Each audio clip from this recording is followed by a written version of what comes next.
Hey guys, welcome back to Zacharys Gaming EXP. Today, I'm going to be counting down my top 5 Sony PSP games.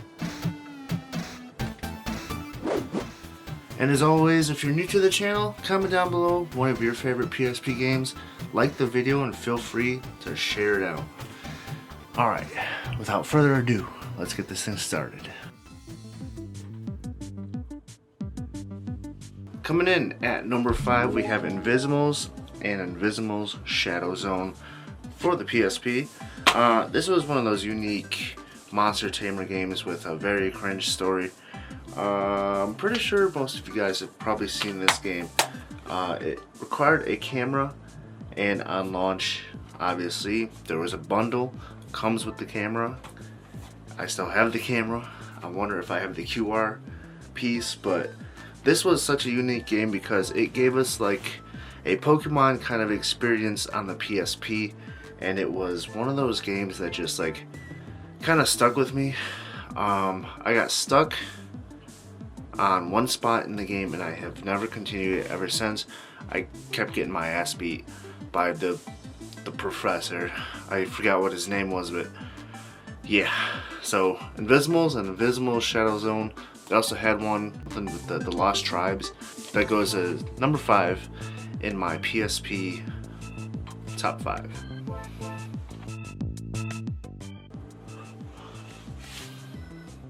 Do you want to own the city?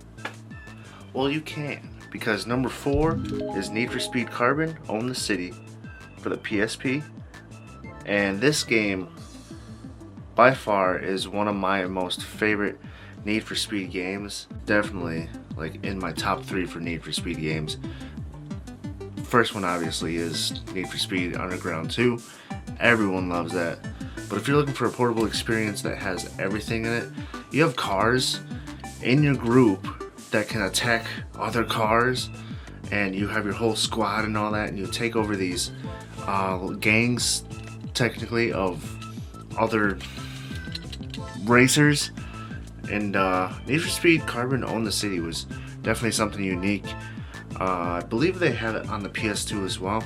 So yeah, that's coming in at number 4.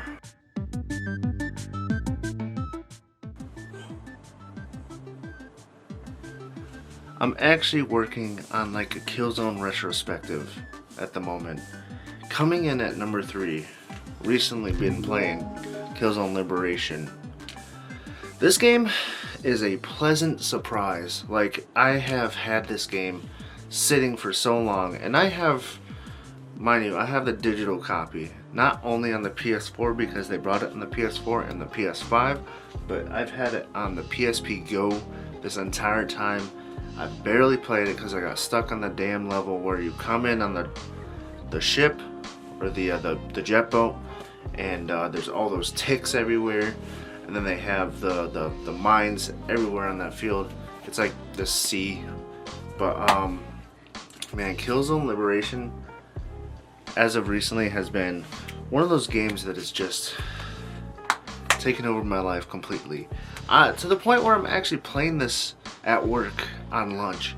So I'm really enjoying Killzone Liberation at the moment, and that is going to be my number 3 for the PSP top 5.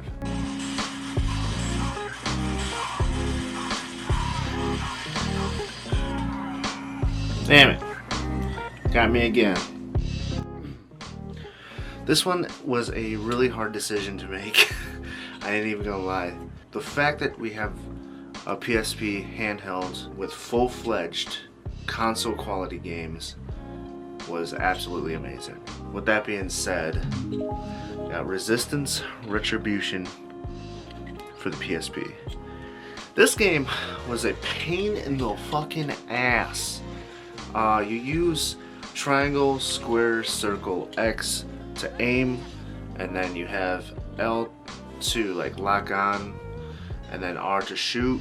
So having a third-person shooter in the series on a portable console is kind of tough, especially when you don't have a second joystick.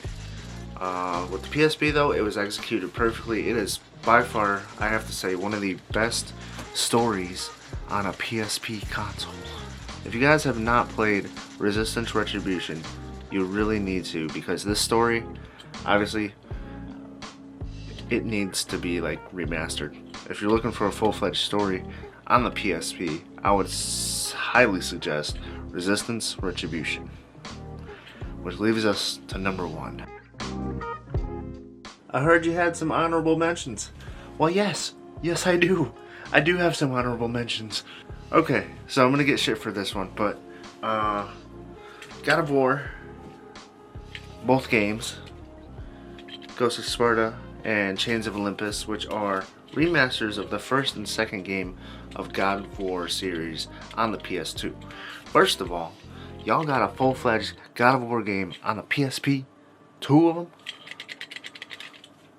and they look beautiful and they play really good. I'm out of here.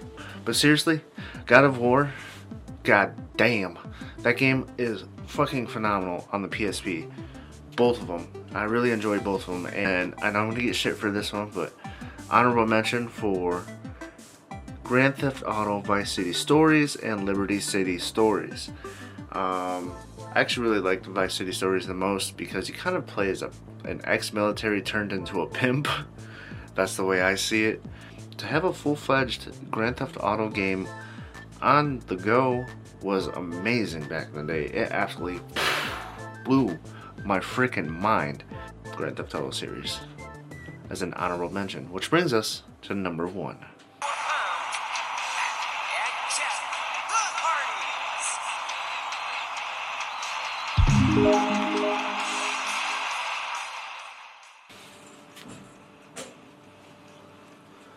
Zach Matrix here, and I've been in WWE for about 2 or 3 months, right? And I see you coming around here talking all that crap. Or not. That spot belongs to me. And that's the number 1 spot for the SmackDown vs. Raw series on PSP. I spent so much fucking time on these games. Creating my character, creating my moveset, enjoying the story, doing all the damn challenges, like the, what was it, the ladder match with Great Khali, where you have to be a cruiserweight, I think. It was tough. Just to unlock Saturday night's main event. I spent so much time on 2006, 2007, the story was fucking amazing, oh my god. And I spent some time on 2008. The biggest reason we all played 2008 was because Jeff Hardy was back in a WWE game. Jeff and Matt Hardy, it was, man, it was the shit. And then, yeah, SmackDown vs. Raw games on the PSP were absolutely my entire high school years. So that is why it deserves the number 1 spot on the PSP for top 5. So you guys made it to the end of the video. Thank you guys for watching. Consider subscribing, and if you want to see more videos in the future, turn that notification bell on. Makes it so much easier, you know. But anywho, your boy is out of here. Wait, hang on. Deuces. I put on a fucking cap and then I went into a promo mode. I don't fucking know. Subscribe.